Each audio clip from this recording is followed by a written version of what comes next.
book by Tom Rainer called I Will. And again, this is the idea of not just looking at what we want or what we desire, but making things happen, saying yes. And it says 9 traits of the outwardly focused Christian. So we're not just focusing inside, we are looking at other people as well. We begin this morning with a story. Only the name of the church has been changed. The facts have not. Twin Springs Church started as a mission. Did I get this? Is the mic on? Okay, I wasn't hearing it as well, so last time y'all yelled at me and did all this. It was awkward. The Twin Springs Church started as a mission of a large downtown church. In the 1950s, the population was moving toward the Twin Springs area. Some visionary leaders of the downtown church saw the possibilities of reaching more people with the new church and the growing community. So the church gave selflessly of people and money and time. In 1955, a new church was born. The early history of Twin Springs Church seemed to be mostly positive. The church grew steadily from a core group of 7 families to a peak of 450 in average worship attendance. The peak attendance occurred in 1985. Hardly anyone noticed the decline, at least hardly anyone said anything about the decline. For the next 3 decades, attendance declined steadily, but the decline was imperceptible to most of the members. Let's put it in perspective. The decline average was only about 1 attendee each month, but in more than 30 years, the decline in attendance was 360 in average attendance. Did you get that? The decline was 360 in average attendance. The once vibrant church of 450 in attendance now only has 90 showing up on a typical Sunday. What happened? Well, that's a good question. Rainer says this. He says, my involvement was minimal, but the analysis was pretty simple. I compared the growth of the church with the growth of the community. The community was growing rapidly through 1985. The church benefited from the demographic growth of Twin Springs, though its growth was not nearly as rapid as that of the community. It was indeed simple. As the community grew, the church grew. The members and leaders of the church hardly had any intentional outreach or evangelism to the community. Twin Springs Church basically let people know the doors were open, and they came. At least they came until 1985. The church probably would have grown as rapidly as the community had it been intentional about going. But the leaders and members were content with a y'all come attitude. The church never developed a DNA of going. They rarely reached out beyond their own walls. The members became more inwardly focused. They focused more and more on their comfort and needs. The decline was inevitable and tragic. Today, the church of 90 in attendance is in a large facility it cannot afford. It has been 12 years since Twin Springs Church had a full-time minister. Cash reserves are totally depleted. I've seen it happen too many times. The church will close its doors in just a few years unless something dramatic and drastic takes place. And so this morning, our lesson is about I will go.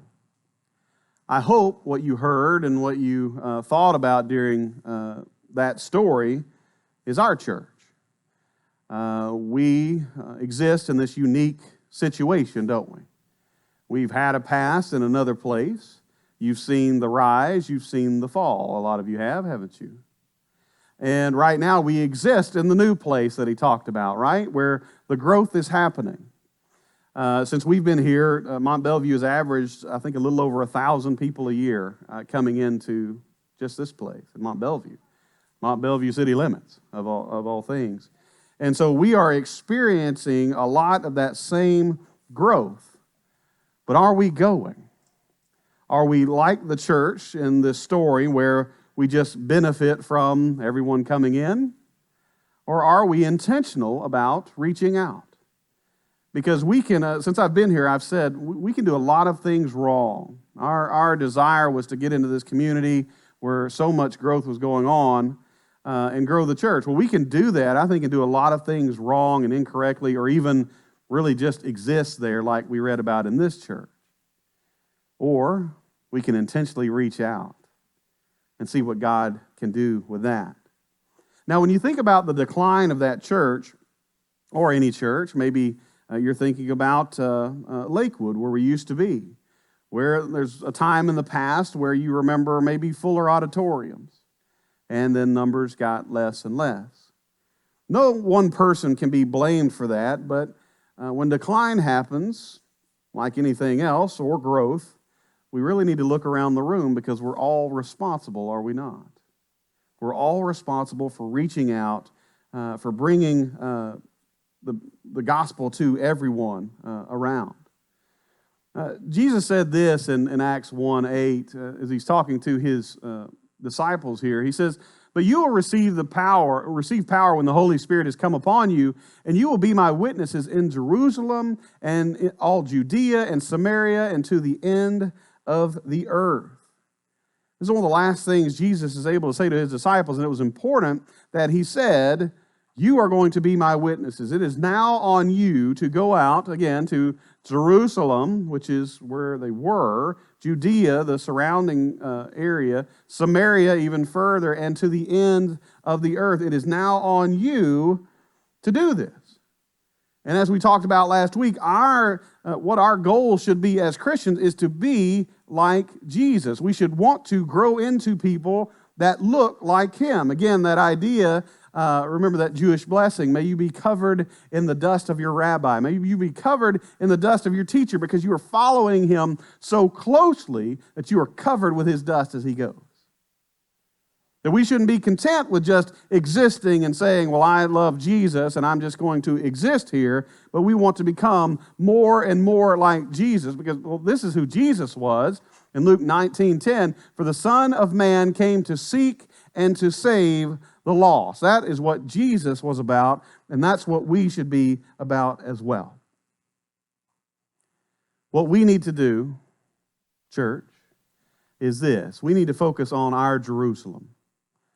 Not Jerusalem over there, but our Jerusalem. When he said that to his disciples, he was talking about the local church. We start here.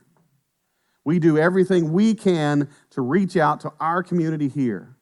For whatever reason, over the years, it has become, I use the word because I can't think of a better term, it's become sexier to put money into the ends of the earth instead of Jerusalem. I've known churches who gave far more outside the church to parts of the world unknown than they gave or tried to put into the local community. Because for some reason it feels better if I'm putting it out there. And sometimes we feel like we get better results, right? Because we like to gather and count. We like to count things, baptisms. And if missionary Joe over there is getting a lot of baptisms, and guess what? You're in part of the church here, and we don't see many baptisms. We think, well, the money ought to go there. Well, we have to start here, though, right? We don't. Part of that idea, I think, is, well, I feel like I've done my job because we send money over there. We need to focus on our Jerusalem. Focus right here. What can I do? How can I reach the people right here in Mont Belvieu, Baytown, in Winnie, in LaPorte? Where else are we from? Dayton? We got Dayton. We're in Dayton, aren't we? Yeah, you are in Dayton. We actually meet in Dayton. It feels like Mont Belvieu. We're in Dayton right now.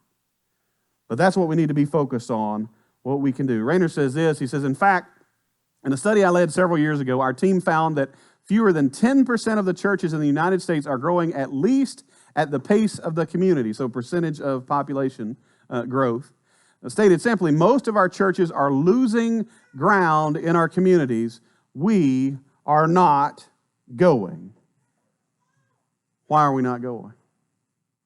We've decided that it's okay, right?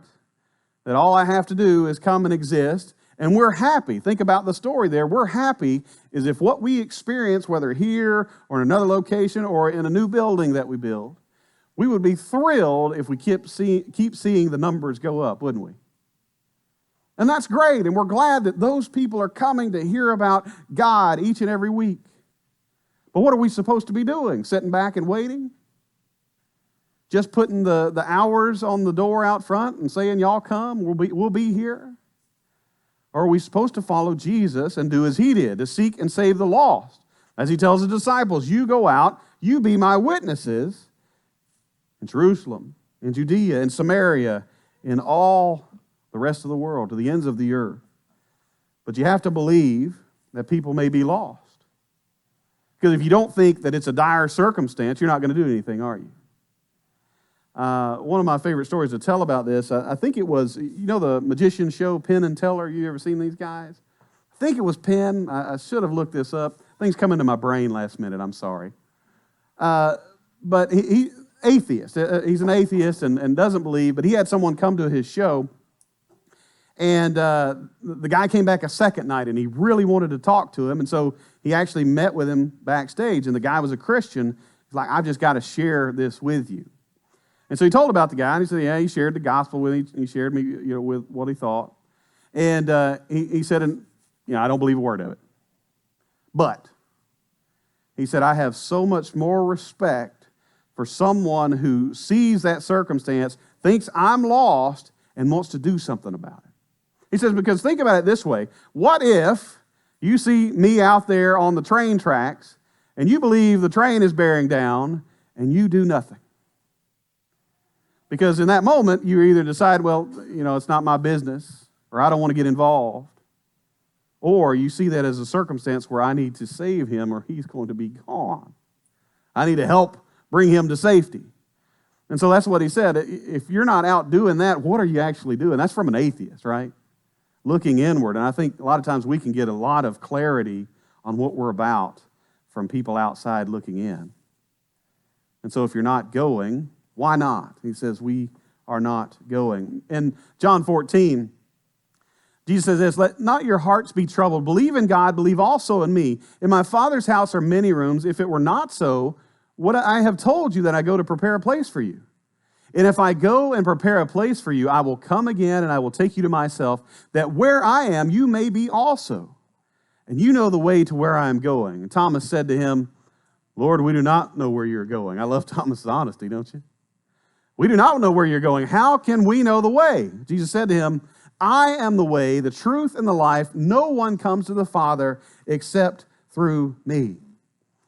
Jesus clears it up. Sometimes we're closet universalists. Universalist means that, I'm okay, you're okay, we're just all getting to God in our own way, and whichever God we serve or claim or whatever is fine. Might not say that out loud, but that's how we act. That's how we hope. And Jesus says, okay, I am the way, the truth, and the life. No one comes to the Father except through me. And unless you understand that and believe it, you're not going to go. So what I want to talk about right now is objections to sharing our faith, because we all have them. So let's talk about it for just a second. Number one, that's not my spiritual gift. That's not the way God gifted me, so somebody else do it. Which I think is really the reasoning behind maybe all of them. I really don't want to. It really makes me uncomfortable, so here's my reasoning. But why would Jesus ask his disciples to do this very thing and then think, you know what? Oh, Jeffrey over here, I don't want to give him that gift. He doesn't need that spiritual gift to tell anybody. Jeffrey, you're free to clam up and just keep to yourself, right? That's how we act, right? It's not my spiritual gift. It's not for me. I don't believe that at all. I believe you have to hone your spiritual gifts. And a lot of times what we do is we end up just clamming up and saying, well, I can't do it. I don't want to do it. And so I don't do it. What we need is more people saying, I will. I feel like I can't do that, but I will. I think I told you the story. It's running together now. If I told it on Wednesday and not Sunday, I don't remember. But one of my buddies, when we were going through a Sunday evening service, and I had all different guys do sermons, and his wife was just crazy. I thought he was crazy that he said yes, he would give a sermon, because she said he very well may pass out. And she was serious. I could see that in her eyes. Like, oh, really? But he told me yes. He's like, okay, we'll see what happens. But the guy got up and he gave a sermon. He's obviously nervous, right? And the crowd booed him and ran him out, didn't they? Right? No, of course not. He gave that sermon, and that gave him enough confidence that he grew in that week or weeks that he had to prepare. And he went from there to filling in at other churches, someone who thought they would pass out just by standing up front. So don't say it's not my spiritual gift if you haven't said yes to even trying that spiritual gift. It's not my spiritual gift is not a good excuse. Number two, that is what we pay the preacher to do. You ever said that before? You just go and be honest. I had a buddy that, a real close friend that in his church, he was complaining one day. He's like, I don't know why they ask us to do all this serving stuff. He said, we got, 3 pastors on staff and all this stuff. I don't know what we're doing.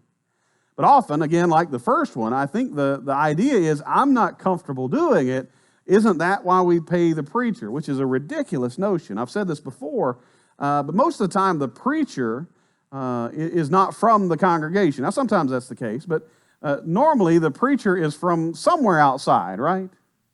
And so in your head, the best person to share in that community is someone who's not from that community, that doesn't know the people, that doesn't have the connections, that doesn't know anything. That's the best person to share. And often we just kind of hide behind that. And it may be, well, I don't know enough or whatever it is, but I want to believe that that's what we pay the preacher to do. Number 3, I don't have time. How many of you have an absolutely full schedule right now? My week has been nuts, right? I didn't want it to be, it was. But guess what? We make time for the things we want to make time for, don't we? We find the time. How many of you have kids or grandkids and you've said, I don't know what we did before kids? You have said that before? Still not sure. We used up our time. We felt like we were busy. We had kids and we go, well, how in the world do we do this? But we do it. We make time for what we want to make time for. And what we ought to make time for as people following Christ is becoming like Christ, doing as he did, right? And number 4, I don't want to impose my beliefs on others. That's probably something that we maybe hide behind even more today because it feels like it's more taboo. Like, don't push that on me, right? I'm going to hide behind that. Well, I don't want you to go out there and just beat somebody over the head with the Bible. But how about you focus on how you're living your life, how you're acting, that you're becoming like Jesus, and that's what you show. And when the opportunity comes, well, then you can share, right? I'm not going to show up at work tomorrow and call an impromptu meeting and say, hey, y'all need to hear this. But there are ways to go about this, right? Without hiding behind, I don't want to impose my beliefs. Number 5, personal to me, I'm an introvert. I've told you guys before when I took Myers-Briggs. Anybody ever taken a study like that, see where you're at? Yeah. Nah, Kaylee, I'm sure you have. But I was one question over into extrovert, which means I've got tendencies in both. And I know what it means to be an introvert.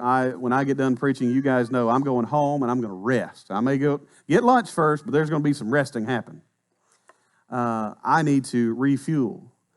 But being an introvert is not an excuse to not be like Jesus. That it's not comfortable for me to talk to other people. I understand that. People even have social anxieties, right? But you don't need to hide behind that. You need to say, God, will you help me in this, right? Because that's usually not what we do. We usually just hide behind it and say, I could never because I'm an introvert or I have this or that. Instead of praying, God, would you open this door for me? And so what is our response going to be? We can see from the lives of Peter and John after Jesus has gone back into heaven, Peter and John are actually put into prison because they have shared the gospel. Anybody in here, have you been put into prison for sharing the gospel yet? Not because you imposed your beliefs or were an introvert, nothing like that, right? Peter and John were put into prison because they were rabble-rousing or telling people about Jesus. And as they were discussing this with the people who held them captive, Peter and John answered them, whether it is right in the sight of God to listen to you and not talk about Jesus anymore, rather than to God, you must judge, for we cannot but speak of what we have seen and heard. Said it is impossible for us to have seen and heard all these things and to not share it. And sometimes we act like that's the last thing I want to do is to share it. That God has impacted my life in such a way that I don't want to share it with anybody. That makes sense to you? But that's how we act. So what's our response going to be? I want us to say we're going to take action. We're going to be intentional. Number 1, I want you to pray for opportunities. That may be scary. If you were hiding behind one of those 5 things, you're not praying for opportunities. You were using that as a shield. I want you to pray for opportunities.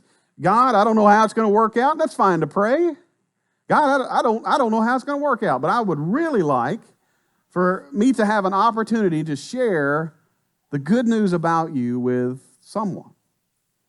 Okay, number 2, you can invite people to church.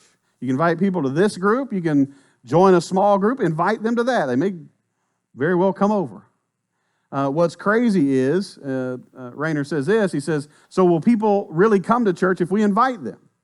He says, my research team and I did such a study several years ago. The results surprised all of us on the team. 8 out of 10 people who do not attend church will come to church if someone invites them. You get that? 8 out of 10 people who do not attend church, so you're not pulling them away from something they're already in, okay? 8 out of 10 will come to church if someone invites them. Now, it does not feel like that, does it? You feel like, there's no way they'd come. He says that one statistic may be one of the most amazing we have uncovered in my 25 years of research. And we're out here scared to death that somebody's going to think something about us or be worried that we talk to them about Jesus. And he's saying 8 out of 10 in our research, 80% will come if you invite them. And again, that doesn't have to be to this assembly. If you're more comfortable in their home or in your home, or you think they will be, invite them to your house, to your small group, to something like that. But invite them and see what happens. Number 3, intentionally look for opportunities. Okay, I've prayed about it. I want to invite people. I'm going to look for opportunities. The example Rayner uses with this is, you ever looked for a new vehicle? I did that this week. I don't lie. That's one of my things I hate in life, is shopping for a vehicle. Hate it. First of all, I'm not buying a new vehicle. I can't afford it. So it's a new to me vehicle. But I hate the process. But as I'm deciding which one I want, Rayner says this, have you ever noticed how much you realize that truck or that car is on the road? Because you're searching for it, all of a sudden you think, oh, I like their tires. I like their rims. I like their, if I talk tires and rims, Katie rolls her eyes. She doesn't like any of that stuff. She says I'm a little extra on that. I'm telling you, I'm from Southwest Arkansas. Everything I own would be lifted, mud tires, all that stuff, okay? Y'all don't judge me for that. But have you ever noticed, when you're looking for something, I'm intending on, that thing, all of a sudden you see it everywhere. Because you opened your eyes, you started looking. And that's exactly the same thing. Okay, I'm going to pray about it. Now I'm going to look for opportunities, because a lot of times what we say is, well, I just don't know who to talk to, don't we? I don't know who to talk to. I don't know who to invite. I'd invite them if I knew them. But I'm not putting myself out there to do it, right? Intentionally look for opportunities. And number 4, be prepared to speak when the opportunity arises. Guess what? Do you know you can prepare for this kind of stuff? It doesn't have to be impromptu, off the cuff. You can think about right now what I would say if someone asked me about, why I live the way I do. Or that I could have a chance just to, hey, would you come over? You want to do a Bible study? I have access to Right Now Media. I can give you access too, and you can watch as many videos as you want. By the way, they even come with study guides and stuff. You guys are going to be blessed with this stuff. But you can prepare. You can be ready. You can have prayed about it. You can have intentionally thought about it. You can be ready and prepared when the time comes. Because guess what? If you pray about it and you're intentionally looking, you know what's going to happen? It's going to happen. It's going to happen. And that might scare you to death sitting here right now. That probably just means you need to go pray about it some more. God, prepare me, that I don't want to hide behind all of those excuses. I don't want to be someone that says, well, you go do it, or it's better if they do it. Why don't you be that person? Because you're a disciple. We're all disciples of Jesus, are we not? Apprentices of Jesus. Again, growing to be just like him. And we can't do that if we're hiding behind all of these excuses. Rayner says this, and I love it. He said, I think one of Satan's greatest tactics is to convince Christians that they can be comfortably silent. Let me sit with that just a second. I think one of Satan's greatest tactics is to convince Christians that they can be comfortably silent. He says, it is a sin to be silent when we have been commanded to speak. Ooh. If I hadn't got your toes yet this morning, I don't know. You've been asleep the whole time, I think. And he also says this, he says, one person in one church can make a difference.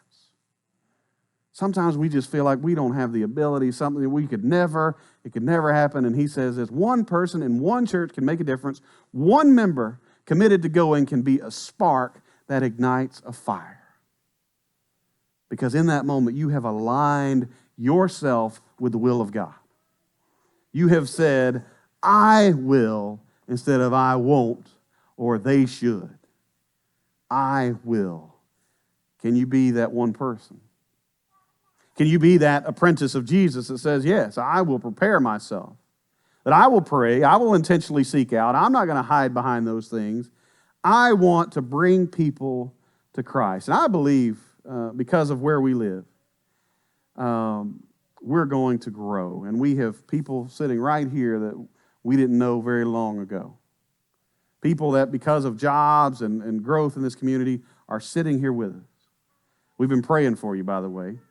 We prayed for you for a long time. That we want people to come into this place. But what if what people saw when they came in this community is a group of Christians determined to follow Jesus and to bring his message into the world? What do you think growth looks like then? And it's not just about, I don't want it to ever seem like what I'm preaching is about getting numbers in the seats. Our goal should always be to become like Jesus. We pray and pray often. We want to grow closer together and closer to God. And that's what it's for. It's not about having a large congregation and being boastful in that, experiencing things that we could experience and just being happy about it. It is about people encountering the living God. And so will you be a part of that? We've got an invitation song picked out this morning. We'd love to pray with you. If that's something you need, we'd love to pray with you and for you and encourage you. If there's anything you need at this time, would you come as we stand and as we sing?